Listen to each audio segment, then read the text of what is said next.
Hey YouTube, this is The Art of Prepping. Thanks for joining me this day. I just want to go over my thoughts and ideas about this particular topic of gun control, gun registration, and gun bans, and the future of America. I think the future of America is going the way of Europe, and very much in particular how Australia is set up.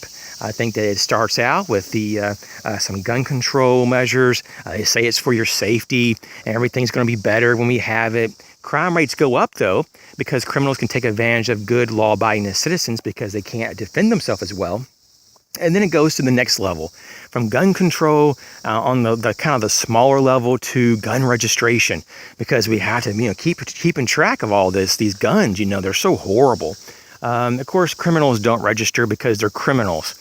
And then what happens from the registration, there's a gun ban. And of course, everybody who's registered because they're law-abiding citizens, now the government knows who has what. And if you don't surrender to the government, your arms, your private property, you're going to be a criminal overnight, because that's how we work in the United States of America, here probably in the real near future. And that's how it's worked over, in Australia and Great Britain and many other countries. This is nothing new. This is tyranny at its finest. So you have to make a choice now. This choice is to comply or not. You're not going to, want to do this midway through it. You want to just make the choice up front. Are you going to comply with any of this, or are you going to comply with all of it? Yes or no. Because, once you register and once they know you have what you have, then it's all over with. You're not going to be able to change your story midway through and say, well, I didn't really own that gun, when they come knocking on your door, maybe with a SWAT team or a sheriff's department, or maybe God knows what, maybe the military. Or maybe they just they say, well, hey, we will annex and block your accounts, so you can't buy anything, your savings or checking accounts, and we'll freeze all your assets until you comply. We don't really know what they might have up their sleeve. So, if you want to be a law-abiding citizen one day and a criminal the next, then go along with their ploy. That's what I would think. This is up to you, though. I'm not telling you what to do or, whatever. But unconstitutional orders and decrees don't float well with me.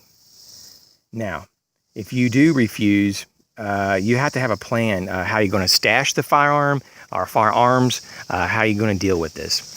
There is that unlikely, and it might be something that will happen. I hope it's unlikely, but I wouldn't put past our government. So I'm going to rephrase that and say there's a possibility, maybe even likely, to some degree in some areas, that the federal government in particular, maybe even with the help of the state, to enforce these new, draconian laws, these gun laws, maybe bans or registrations, will go to the actual gun stores and force, maybe by subpoena or whatever they might do, the receipts and any kind of paperwork to kind of do a backlog, so they can have like a means to backtrack who bought what, just to make sure that you really did register your weapon, when they ask you to.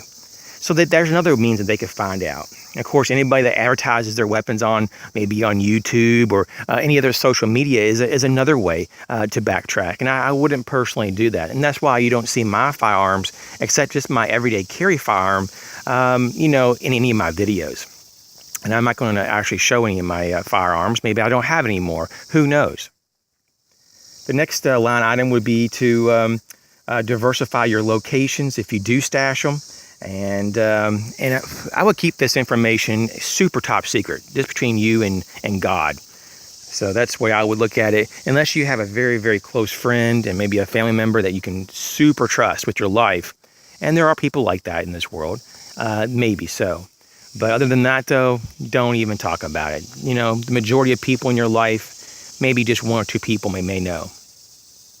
And the last line item here is that the feds, they have a lot up their sleeve. And like I was saying, they may go to gun stores and request to see the information of sales, the sales records, and try to come at us that way. They may try to ban ammunition first, before the firearms, or restrict so many types of ammunition that people literally are starting to run out of ammunition, and then they don't even find a reason to even keep their firearms, so they just sell them anyways. So there could be a back door to all this.